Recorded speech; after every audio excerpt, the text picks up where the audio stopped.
With no options left, I had no choice but to head straight to Taboo itself, also das Yahoo-Äquivalent quasi.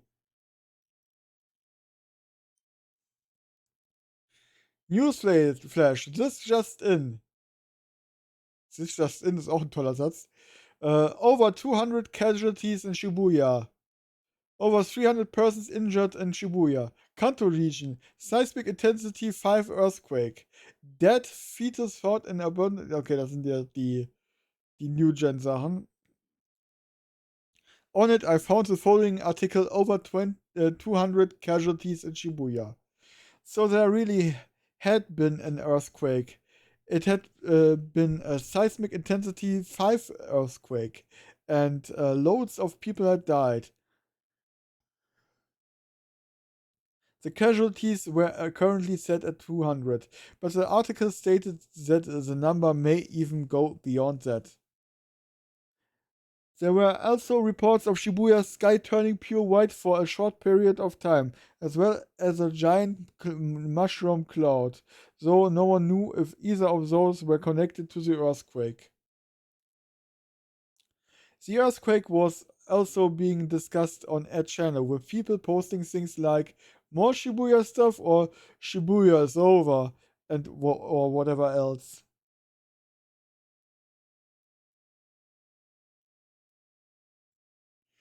There was also a video uploaded on there showing footage of Scramble Crossing that had been taken from its various surveillance cameras. これ地震だけじゃないよね。 When it happened, I'd been hit with a terrible headache. And it wasn't just your normal headache, it had felt like my head was boiling.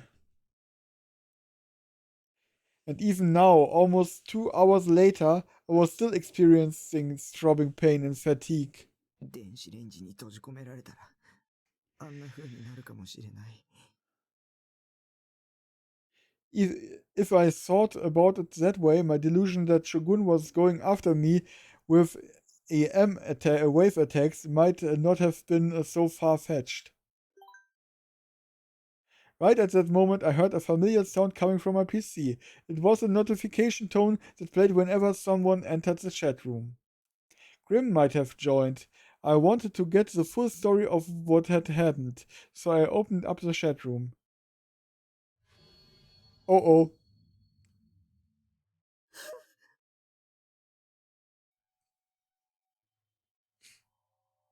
The moment I saw that name, a shriek escaped my mouth.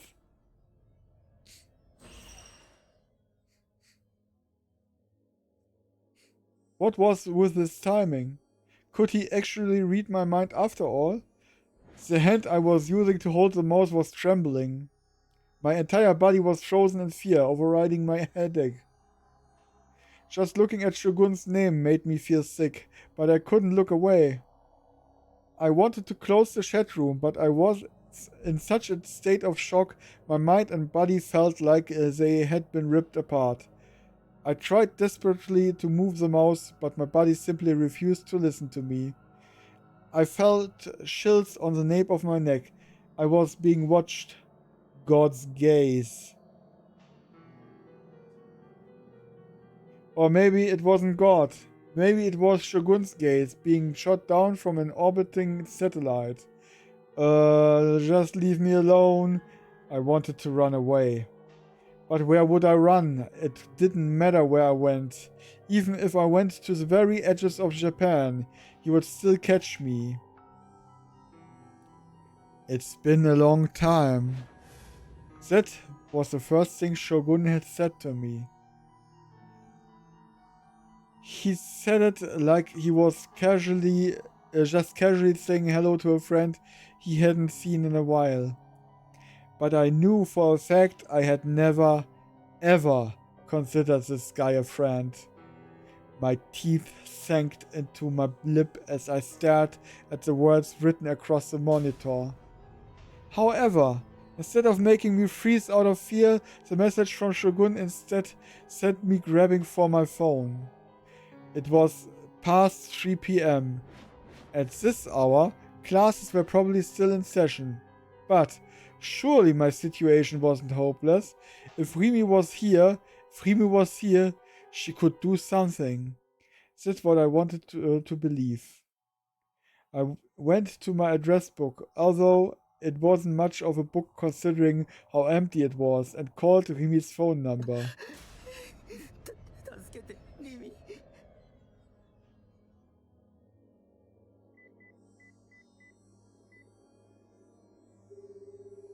Do you hate me? リミ、早く出て。 It was hard to breathe. I couldn't think straight. Rimi wasn't picking up. There was no voice on the other end, only the monotonous dialing sound repeating endlessly. Why? Whenever I'm in trouble, you're always there for me, so why aren't you answering? I have a present for you. A present?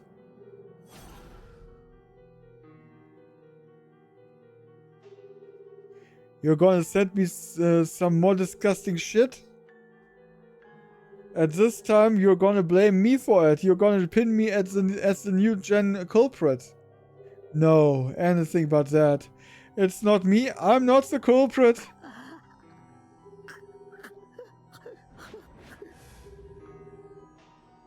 I felt like a fish that'd been ripped out of the water. I was losing oxygen. My mind was going fuzzy. My only ray of hope left was Rimi.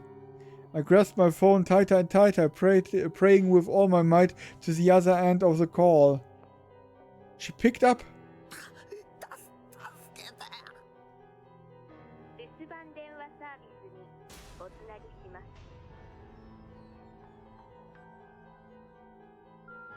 I hope it pleases you. Voicemail? That couldn't be. Ja, sag mal so, er hat selber gesagt, dass die noch in der Klasse sitzt wahrscheinlich. Die wird wahrscheinlich ihr Telefon stumm geschaltet haben. Und irgendwo in ihrer Tasche liegen oder so. Discouraged, I hung up the phone. I wrapped my arms around myself. Before I knew it, my body had started trembling.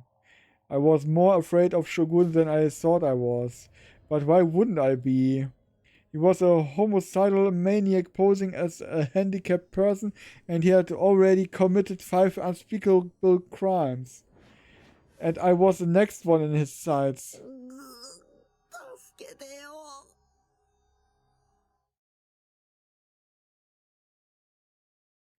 So far, every time I'd murmured that, Rumi would show up with perfect timing, and yet despite that, she wasn't picking up the phone. My gaze wandered around the room, eventually landing on the fake D-sword leaning against the corner. I grabbed it and held it in my hand, clinging to the little hope I had. It was just a toy. Ayase had assured me of that. But I wanted to think that maybe, just maybe, there was still a chance. As long as I had a D-sword, I could be saved. I could even strike back against Shogun's attacks. So please, I beg you. I held up the D-sword. I focused on the tip. Please become real. Please save me. ディソード。真の姿を現せ。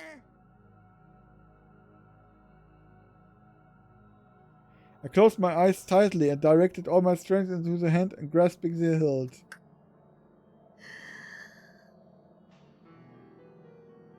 Silence.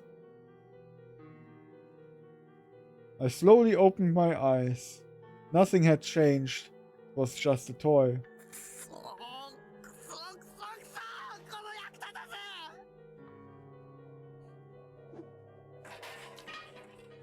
I violently threw the toy sword on the floor and began to pace around my room. Biting my nails, I searched through my possible options. But I was so overwhelmed by terror that I couldn't even think straight. I tried to think harder, but my head started hurting again, so there was nothing to do but go back to the computer.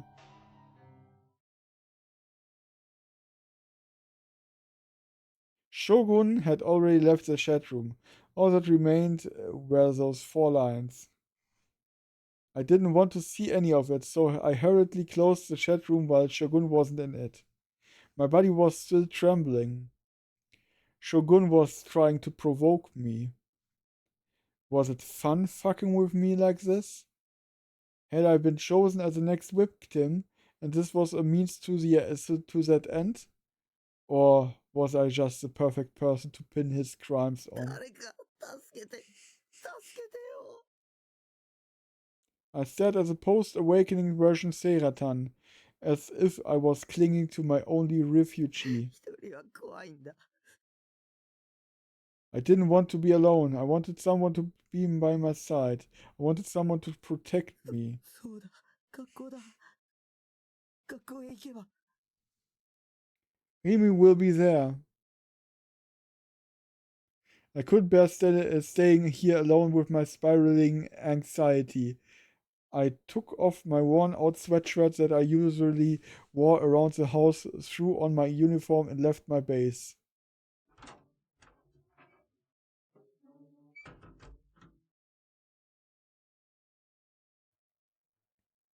Once I was hit with the cold air of the outside world, my headache ever so slightly subsided. The city had more restless atmosphere to it than usual, probably due to the earthquake from earlier. I didn't know that for sure though. In the distance, the sound of sirens continued to echo endlessly, but I wasn't sure if they were from ambulances or fire trucks. Could have been both. Yamate Dori, which was 1 block away from me, was completely jammed up. Traffic was bumper to bumper. There were multiple visible accidents, most head-on, and the cars involved had simply been left abandoned on the road, their drivers nowhere to be found. Those abandoned cars were the cause of the traffic jam. The other drivers were honking their horns like crazy. As I was wandering the streets to get to school, I saw a dog crossing the road, barking. It was a Chihuahua, sprinting at full speed, dragging its leash behind its small body. Its eyes were bloodshot, and a large amount of drool was dripping from its open mouth. It had probably gotten separated from its owner. As I absent-mindedly watched it get farther and farther away, I tripped on something and nearly fell over. The asphalt was cracked, and one section of the road was ever so slightly lower than the rest. It had most likely come from the earthquake. Stopping right there, I looked up at the sky. There were a few white clouds drifting calmly across the dull light blue. Just after the earthquake hit, something similar to an aurora had formed in the sky and tainted it pure white, but the traces of it had already disappeared. This isn't right. This isn't Shibuya. I couldn't calm down in the slightest, wie auch immer. Not just because of the earthquake, and not because of the headache either. It wasn't just those, but a certain urge that was threatening to overtake me. For some reason, walking around like this, it made me feel like I wanted to kill someone.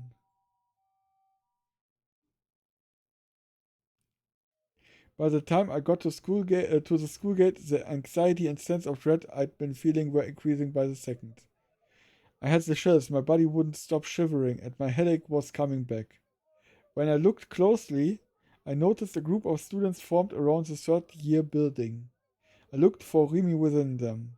For some odd reason, everyone was looking towards the top of the building, and even those who weren't soon followed suit, almost like a bunch of lemmings.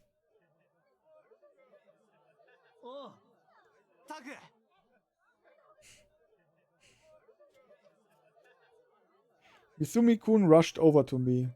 I should ask him where Remy was.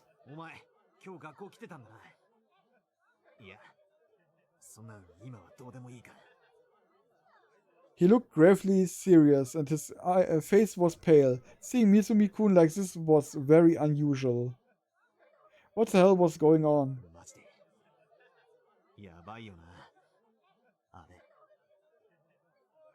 Things are bad? What did that mean? What was bad? 病気だったんだろ。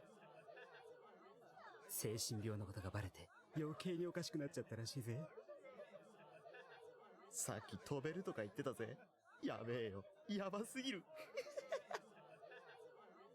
俺、人が死ぬとこマジで見てんだけど。きっ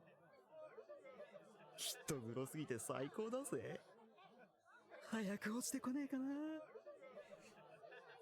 I could hear things like that coming from everywhere around me. Don't tell me. I had a bad feeling about this. Fearfully following the gazes of the other students, I looked up at the school building.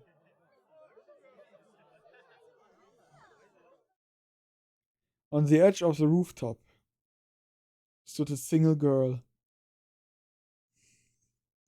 In her hand, just like during the concert, was a D-sword with a pose emblematic of praying to God in the heavens above. On the edge of the roof stood Kishimoto Ayase.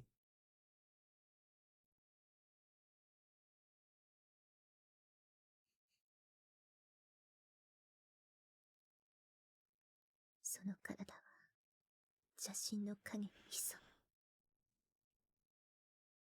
目には映らない存在。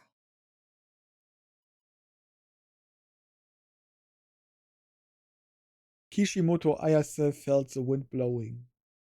The cold wind brought with it a faint hint of winter, her expression inundated with pain. Huge drops of sweat formed on her face as she faced the chilled gales. 離れようとも離れようとも冷めぬ悪夢は The Suimei Academy rooftop was enclosed by a 2-meter-high wire fence. Ayase was standing on the other side of it, occupying a space only around 30 centimeters. 10 minutes had passed since she first started standing there. One more step and she would fall from the roof of the 4-story school building. Many students were gathered below Ayase, watching her with bated breath. やがて剣となりてこの身を切り裂くのだろう。 Although the police and emergency services had already been contacted, they had yet to arrive, likely due to the earthquake that had only hit a few hours prior. The teachers were running around in a panic, scrambling to get gym mats ready in the case of the worst possible outcome. 無関心という名の盾で戦火を免れる人々。 And yet, Ayase stood completely still, unperturbed by the ruckus below. Or rather, she had deliberately cut herself off from the rest of the world that lay beneath her. As she gazed up to the sky, Ayase closed her eyes, her pose emulative of that of a maiden praying to the heavens. Due to her good sense of balance, the wind did not manage to sway her slender body. A fact made all the more impressive by her grasping a sword as long as she was tall. 神聖なる戦場の敵は心の内の悪意なる。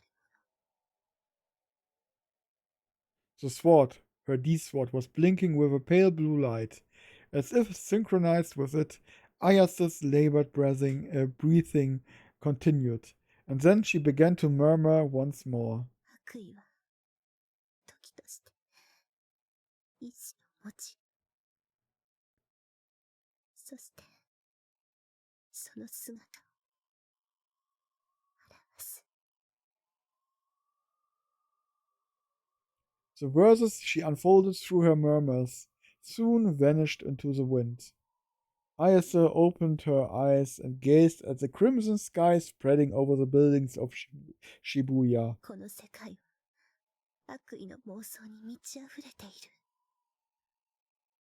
みんな他人の不幸が大好き。目を閉じても耳を塞いでもダメ。昔からずっと私のそばを離れてくれないわ。 As she breathed this soliloquy into the air, Ayase pulled her gigantic sword to her chest and gently embraced it with both arms. Curiously, the sharp sword did not leave a single injury on her. 帰りたかった。大いなる意志が住むもう一つの世界に。 Da ist wieder der Greater Will. そのために心を切り刻んで全部受け入れたわ。混沌の器としての夢を。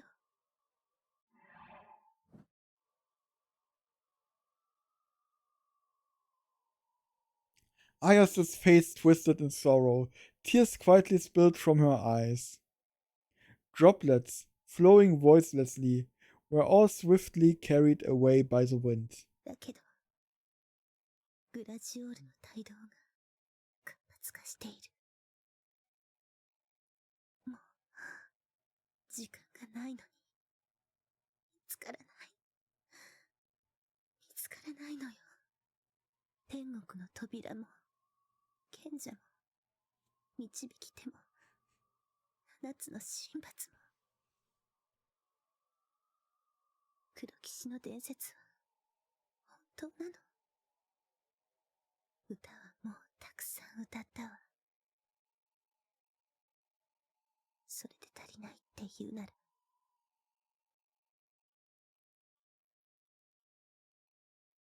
ね、大いなる意志よ。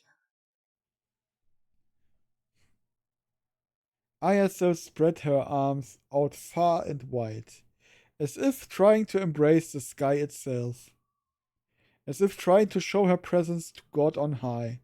私は飛ぶわ。 The pale blue pulsation of her sword intensified. Ayase closed her eyes once more, and at that moment a final tear dropped from the corner of her eye. お願い、この器は差し出すから。魂を連れて行って。 And then, without a moment's hesitation, the girl,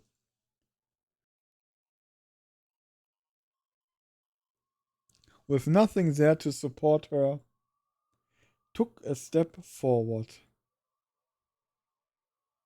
帰るべき場所へ。 She felt the cold caressing her cheek. Her gaze fell to the earth.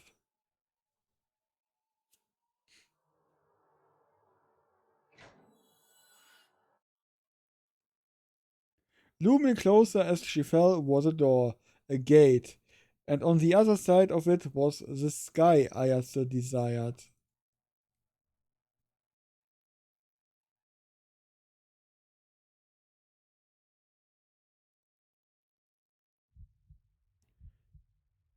I couldn't do anything but watch it unfold. After Ayase spread her arms out, she slowly stepped into the thin air as if taking a step down on a non-existent staircase. Screams began to build among the spectators, coalescing into one gigantic roar. With nothing left to support her, Ayase, like a puppet, whose strings had been cut, fell headfirst toward the ground. Everything appeared to be in slow motion. Ayase's body was going to crash to the ground. Her descent was incredibly slow, but she was definitely falling. She was gonna die. Ayase was gonna die. I couldn't do anything to stop it. I couldn't save someone falling from that high, and there was nothing but concrete below her. It would crush all her bones, rupture all her organs, and make her dark blood and grey matter spurt out all over the ground. If only there was a flower bed or something. If only there was something soft below her. If there was, maybe it could save her. I didn't want to see someone die. As I went to close my eyes, for an ephemeral moment I felt chills on the nape of my neck. I looked behind me, but not a soul was standing there. Everyone was either looking down, averting their eyes, or looking up at her. Those eyes are those eyes. Blah. The sound shook the air. The sound of a person crashing down. It was the first time I'd ever heard that sound, but it had a lot less impact than I was expecting. まさか。 Next to me stood Mizumi-kun, his eyes wide as diner plates. I expected his gaze to be tainted by dread, but the way he stared at the place Ayase had fallen was one of surprise, not horror. And it wasn't just Mizumi-kun that was like that. All of the spectators looked like they had no idea what was going on. They were all lost for words.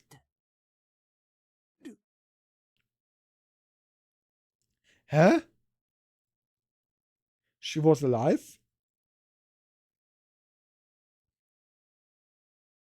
Ayase wasn't getting up. I couldn't tell if her bones were crushed. I couldn't tell if her organs had ruptured. But her grey matter hadn't spurted everywhere, nor had her dark blood.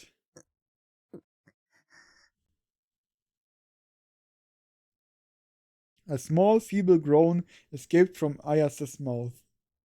She was alive.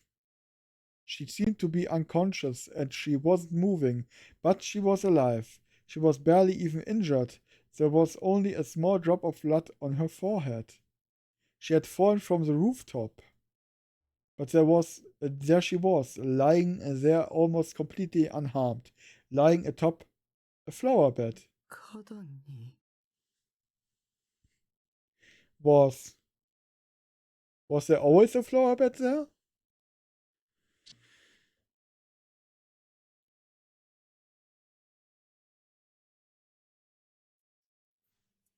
予定と結果に大きな違いがあったようだが、我々は進化への第一歩を踏み出したんですよ。三桁もの死人が出るなど我々は聞いておらんぞ。計画に不備があったのかね。いいえ。お二人にはぜひ人の進化の歴史というものを振り返ってみていただきたいものですね。進化には多少の犠牲はつきものという点については異論はない。死人のことなどどうでもいい。重要なのは予定と違うということだ。想定の範囲内ですよ。私の中ではね。ならばなぜ事前に我々へ連絡せんのだ。情報をコントロールするにはそれなりの下準備が必要なのだぞ。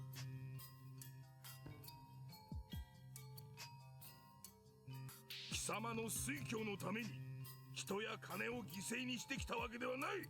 それを忘れるな。ご安心を。先ほど申しました通り、全ては想定の範囲内。いずれ近いうちに選挙での票集めに苦労することも、強引な勧誘活動を告発される恐れもなくなるでしょう。我々が日本を、いや世界を変える日もじきに。口を慎め。300人委員会への造反が知れれば我らに待っているのは破滅だけだ。君の役目は計画通りにことを進めることであって、それ以上でも以下でもない。調整は我々がやる。承知しています。それで第二世代についての報告を聞こうか。お二人にも満足していただける仕上がりですよ。ノア2。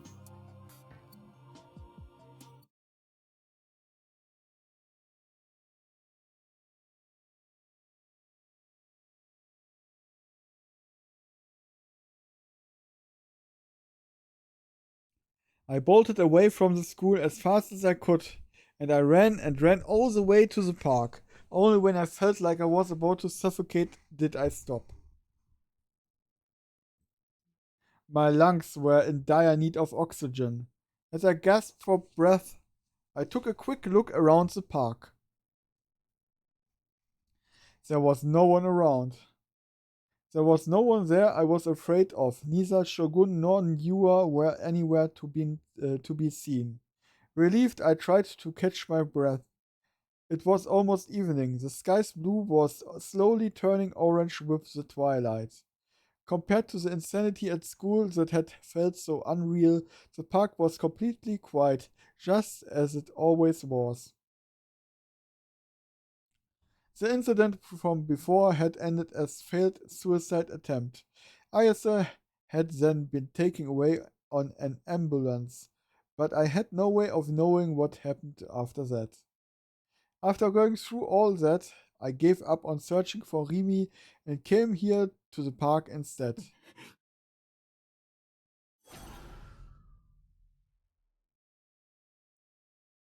The scene from only a few minutes ago was engraved into my mind. Back then, when Ayase's body came crashing down, I'd been convinced that nothing could have saved her.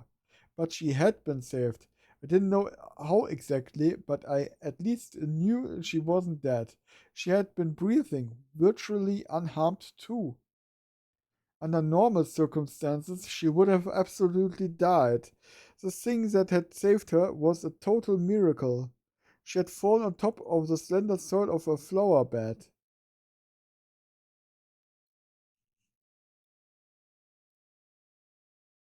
Something that was physically impossible. It was physically impossible for Ayase to have fallen on top of a flower bed, because there hadn't been a flower bed there. Just before Ayase had fallen, the place where she was going to fall had nothing but the grey asphalt of a parking lot. A number of the Suimei teachers parked there. So, how had a flower bed just appeared there? Had I done that? It was true that at the time I'd been so frightened that I had a delusion about how a flower bed appearing below her could save her. But even then, was it really possible? Was it really possible that the delusion had become reality? Okay, let's consider it. First, I had a feeling that I might or might not have special powers. Second, there was the time Ayase had split into two. And now I just experienced something similar to that. So, creating a flower bed in an instant, how could I have achieved something that extraordinary? I didn't even have a D-sword. And on top of that, the flower bed had continued to exist even after Ayase had crashed onto it. When the teachers had rushed to check on her in the flower bed, their footprints had been visible. The flowers blooming there, which had appeared to be the same as ones in the courtyard, had been trampled over by the emergency services. When I looked, a number of flowers had been flattened, or had their stems completely bent. And the flower bed might have still been there in that state. A delusion had become reality, and it stayed that way. It hadn't disappeared afterward, which made it different from Ayase's other selves. And everyone had accepted the idea that the flower bed being there was only natural. No one even questioned it. Had I seriously done all that? Oh je. A sharp voice called me from behind. Before I even got the chance to turn around, a hand grabbed me by the collar. With no chance to resist, I was shoved violently against the playground equipment. I groaned in pain as my back hit the equipment hard. Jo, war mir klar, dass die das ist.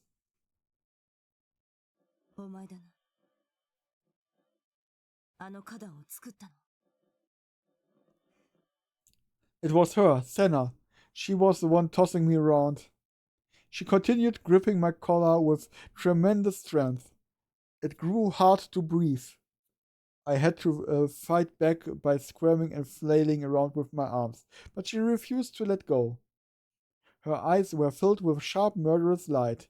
It sent a shiver down my spine. Thinking I was about to die, I shook my head in desperate とぼ denial. けるな。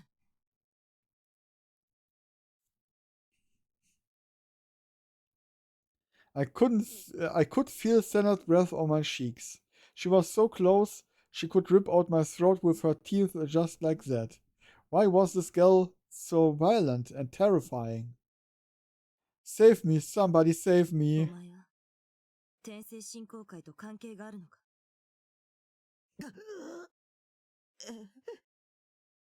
The cosmic what? その力を誰から教わった？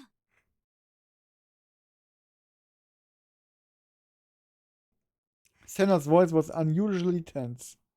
But I had no idea what she was talking about, so I just kept shaking my head over and over. あんなのありえない。理想度なしでエラーを現実にするなんて。お前はその力のことを誰に教わったんだ？誰からだ？答えろ！ No one had taught me anything, but if I had to name someone, あやせ。 I can't breathe.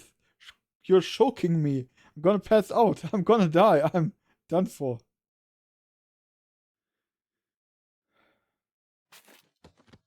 Just before I lost consciousness, Senna suddenly let go of me and I collapsed to the ground.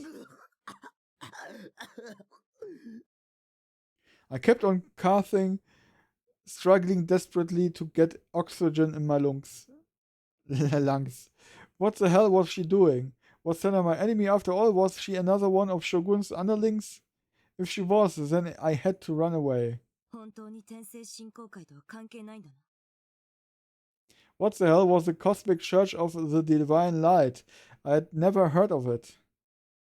After seeing the confusion plastering over my face, Senna finally stopped staring at me. She clicked her tongue lightly, then let out a sigh. 悪かった。関係ないならいい。 She mumbled something in an unconcerned tone, then went to leave, not much of an apology. Ja toll, interessiert sie gar nicht, wie ich das überhaupt hingekriegt habe? Aber egal. Guess she wasn't going to hurt me, then. あの、 Mustering up all my courage, I called after her. I had expected her to ignore me, but instead she stopped and turned around. Her expression remained stern, but she looked like she was willing to listen to what I had to say. 力って、何なの？ Senna knew something. She had asked me if I created the flower bed from before. Everyone but me had recognized the flower bed as something that had always been there, but that didn't seem to apply to Senna. さっきの花壇、どうなって？ お前が妄想したんだろ。 A delusion I had, but 妄想は現実にすることが可能だ。本当じゃないものが景色に紛れ込む。つまり、エラーを現実として認識させる。でも、視界に映すだけじゃ、それって、幻でしかないよ。 illusions were nothing more than that. Illusions. Fake stuff you perceived as real. If that flower bed had just been an illusion, then Ayase shouldn't have survived. The only way Ayase would have been saved was if the flower bed hadn't been an illusion, but entirely real. 世界の仕組みは3つの数字で全て説明できる。0と1、そしてマイナス1。 Okay. Das erklärt natürlich alles. Ja, ganz, ja. 0, 1, minus 1, ja. 理想度はそのマイナス1を生み出すためのショートカットになる。だがお前は理想度なしでそれをやった。 There she goes again. More incomprehensible garbage. Wait, but I realized that what Senna was telling me wasn't just some Shizu shit she had come up with. The VR technology patent did exist after all, so that at least wasn't bullshit. Senna definitely knew things that I didn't. いいか、これ以上エラーを作るな。それがお前のためだ。それと、他にもエラーを見たら教えろ。Without letting me even get a word in, Senna blasted me with a thing after thing, most of which sounded like threats. And then when she was finally done, she turned her back to me. 目に見えるものだけを信じられることが、どんなに幸せか。After spitting out one last murmur, this time Senna finally left the park.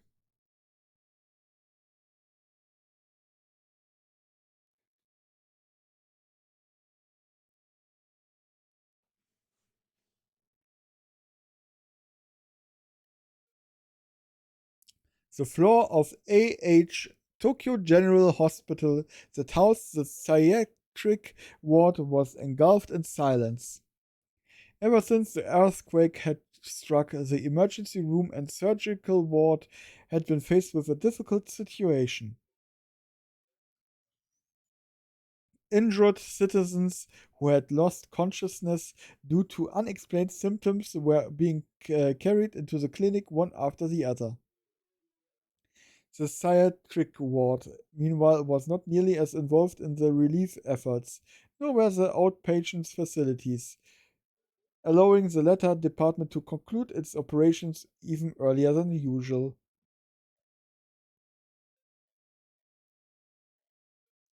Over the last few days, patients suffering from PTSD had come pouring in, but at least for today, the psychiatric ward had finished all of its outpatient appointments.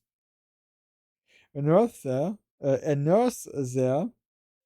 Hazuki Shino, realized that she had been working non-stop ever since her shift began the night before, and that she had hardly even taken a break. This obviously left her feeling quite exhausted and, of course, hungry. The psychiatric ward had recently lost one of its doctors in the New Gen incidents, and the person replacing him had yet to arrive, leaving them constantly understaffed. However, despite the shortage, all that remained for today's work were some minor chores that Hazuki could pass off to the next nurse, allowing her to take some time off. Reassuring herself that she only had to persevere for a little bit longer, Hazuki slapped her cheeks with both hands, then began to walk through the empty lobby, only to suddenly feel a gaze on her back. Chills ran down the nape of her neck. Goosebumps rose across her skin. She reflexively looked behind her, but all she saw was a silent corridor. Not a soul was there. 看護師さん。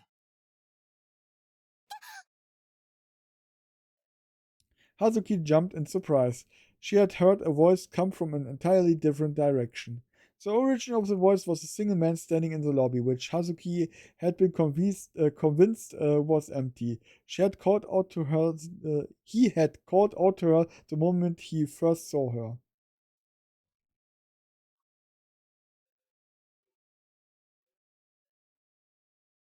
He was a fairly young man and appeared quite virile? Wie auch immer.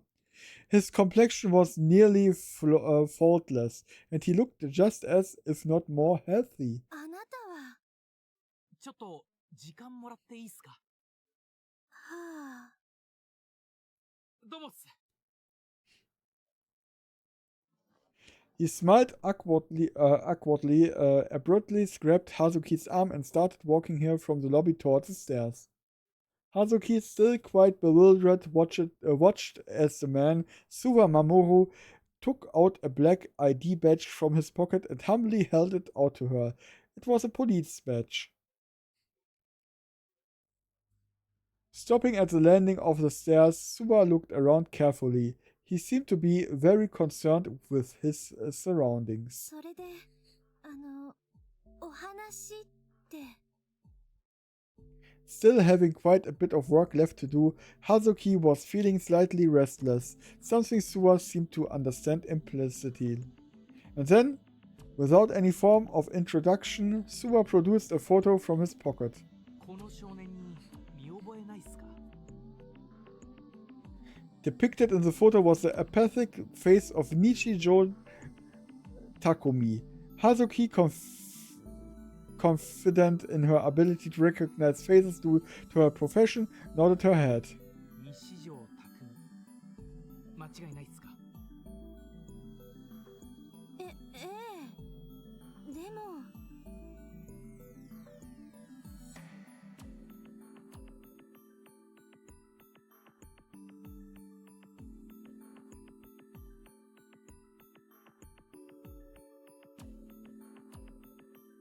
Hazuki's hesitation was only natural. Leaking a patient's private information could only spell trouble, even if it was to the police. But this was something Suwa had been aware of prior to speaking with Hazuki. Suddenly, Suwa's light attitude that he had been displaying up until the moment shifted to a far more serious one, and he began to speak in a low voice. 何があるんすけど。西条拓海のカルテ、こっそり見せてもらえないっすか？そんなの無理です。来ません。とある事件に関わる重要なことなんすよ。 Now at a complete loss for words, Hazuki tried to leave, but Suwa circled around her and blocked her path. 困ります。迷惑はかけないっす。だから頼みますよ。As a last resort, Suwa got down on his knees. やめてください。本当に無理なんです。これ以上犠牲者を出さないためにも。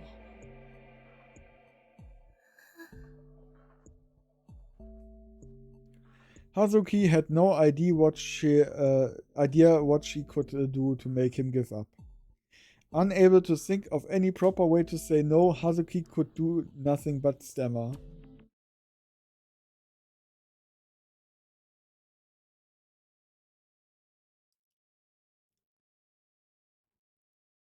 I was in a bit of a daze after Senna left, but I quickly shook myself out of it and dashed all the way back to my base. Luckily, I hadn't been confronted by Shogun or Yuan on the way. In the end, I'd come back home without finding Rimi. With all the insanity caused by Ayase and the earthquake, the school probably let everyone go home early. So maybe if I waited a bit, Rimi would show up, and in the meantime though, I just have to suck it up and deal with my own fear alone. To distract myself from my growing anxiety, I went to try and gather information on my freshly restored PC. Right as I saw that, the notification light on my phone, which I had set right next to my monitor, started blinking.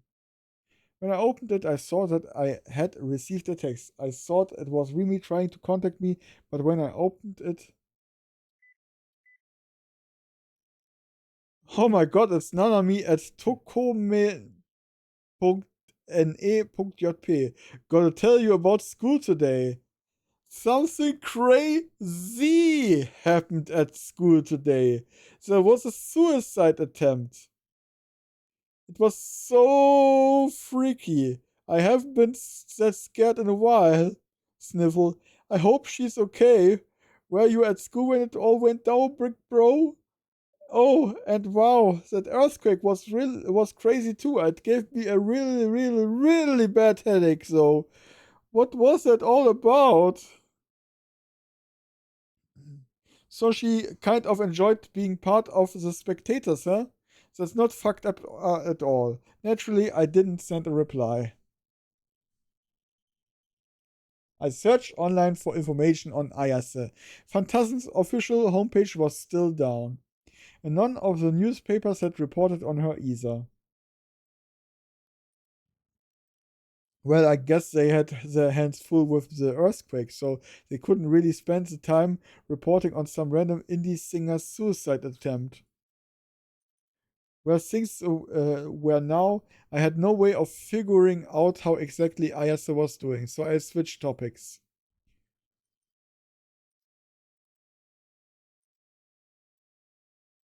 There was way more information on the earthquake than when I had checked earlier. Apparently, the death count had risen to 118, and the injured went above 300. Wow, I never thought the fatalities would go beyond 100. The epicenter was Shibuya, and it seems the damage hadn't spread to the outside. It had been a seismic intensity 5 quake. According to one article, most of the magnetic media within Shibuya had been destroyed. When I thought about how I wasn't the only one to experience such tragedy, it made my frustration erupt all over again. It was true, undeniable tragedy. My treasured Moe pics at Eroge save data, they would never come back. That aside, I couldn't help but feel that this was no normal earthquake. 118 people dying wasn't normal. And of course, that abnormality had grown into a hot topic of discussion online. You guys think this earthquake was caused by a those eyes or those eyes guy too? What the hell? Those eyes are those eyes for the win? Yeah, 100%. How else would 118 people die in an SI5 earthquake? Like, what the fuck, Lemao? Jesus Christ. How were they all such uncaring assholes? I tried to think back to what had happened during the earthquake. First, I'd been hit by a tremendous impact. My head had felt like it was boiling, exploding, even a sensation I had never experienced before. Getting hit by something that bad, dying from a shock wouldn't be all that surprising. Telling myself that I shouldn't stick to just the internet, I decided to watch some news on TV as well. My PC had a TV tuner attached to it, so that was why I didn't have or nor need an actual TV. 現在までに死者118名、重軽傷者300名以上と非常に多くの犠牲者が出ていることが分かっています。さて、渋谷の駅前と中継がつながったようです。島谷さん、現地の様子はいかがですか？2005年に同じように震度5の地震が東京であったんですよ。その時はゼロで、なぜ今回は100名以上の被害者が出ているんですか？被害者の数は震度に比例するわけじゃないんです。そこには様々な要因がありまして。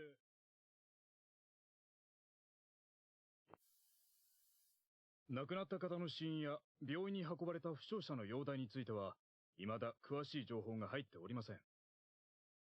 また、渋谷区を中心に磁気メディアが全壊してしまっていることについて、今日は専門家にお越しいただいております。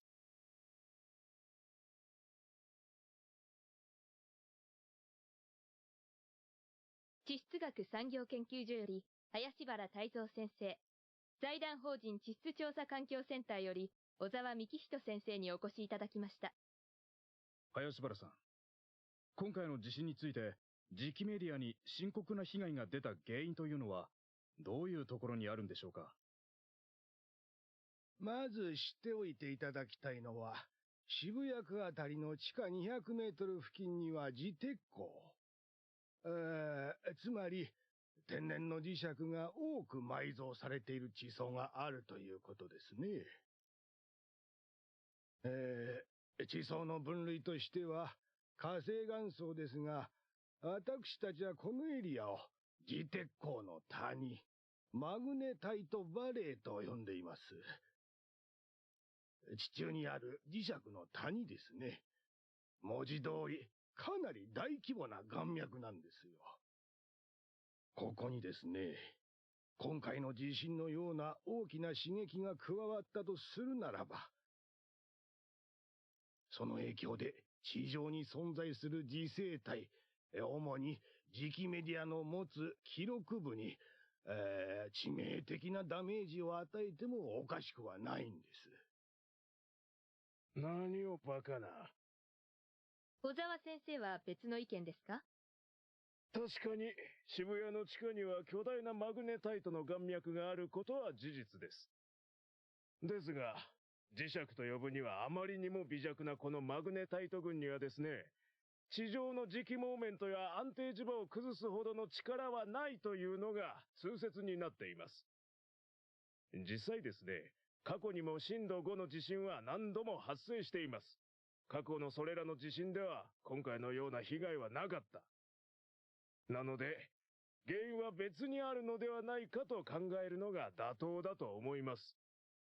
そうは言うがね、今回の異常な犠牲者数については、ただの地震では片付けられない何かがあるのが、事実なわけであり、渋谷にいた人のほとんどが頭痛がしたって訴えていることからも、間違いなく自鉄鋼が関係している可能性が。磁場ごときで100人も殺せると主張するおつもりですか？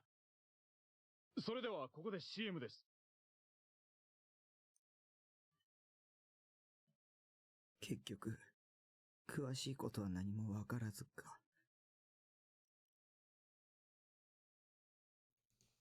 Right after the earthquake, there had been a huge white mist floating over Shibuya. It had turned the sky completely white, and yet it hadn't been even mentioned on the news. When the information had been fresh, everyone made sure to report on it. But now they were acting like it had never happened. Something about that just felt wrong.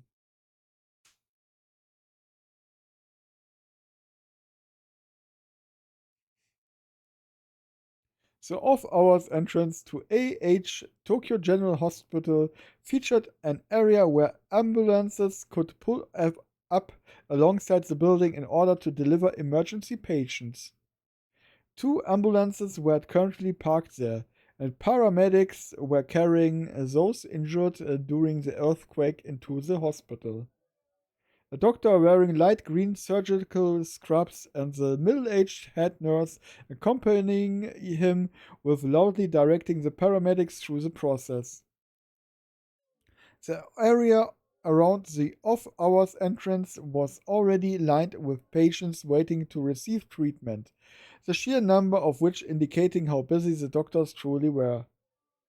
There were 2 types of patients getting carried into the hospital. First, the ones suffering from physical trauma. Patients would come with blood flowing from their arms, legs, and foreheads, their faces contorted in pain, while their state made them difficult to look up on. Their treatment had been relegated to a lower priority. The other type was those who were unconscious despite showing no signs of physical trauma. These patients were prioritized. The number of unconscious people was awfully high among the emergency patients brought in from this particular earthquake. Such a high number had not been observed following the previous major earthquakes. It was an entirely new phenomenon. Moreover, the doctors were unable to explain the reason why so many of them had fallen unconscious.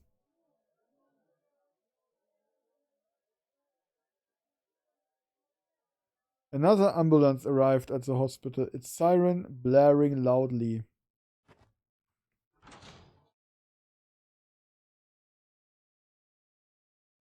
When the emergency responders disembarked from the ambulance, a doctor asked the patient's condition, and a paramedic immediately responded with, "That was all it took."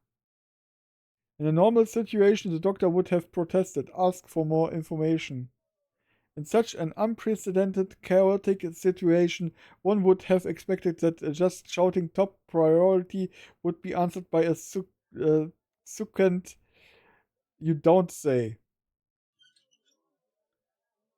And yet, surprisingly, both the doctor and the head nurse merely gave a light nod, then proceeded to help unload the stretcher from the ambulance. The person lying on the stretcher was Kishimoto Ayase. She was unconscious, yet faint moans escaped her lips. Paying no mind to the resentful gazes of injured patients sitting around the entrance, the doctor and paramedics hurriedly carried the stretcher inside the hospital. Da ist der Remy endlich mal gelandet. A girl stood at the hospital's main entrance, observing the situation from a distance. Sakihata Rimi's eyebrows furrowed atop her stern expression. Her teeth sank into her lip. 岸本さん。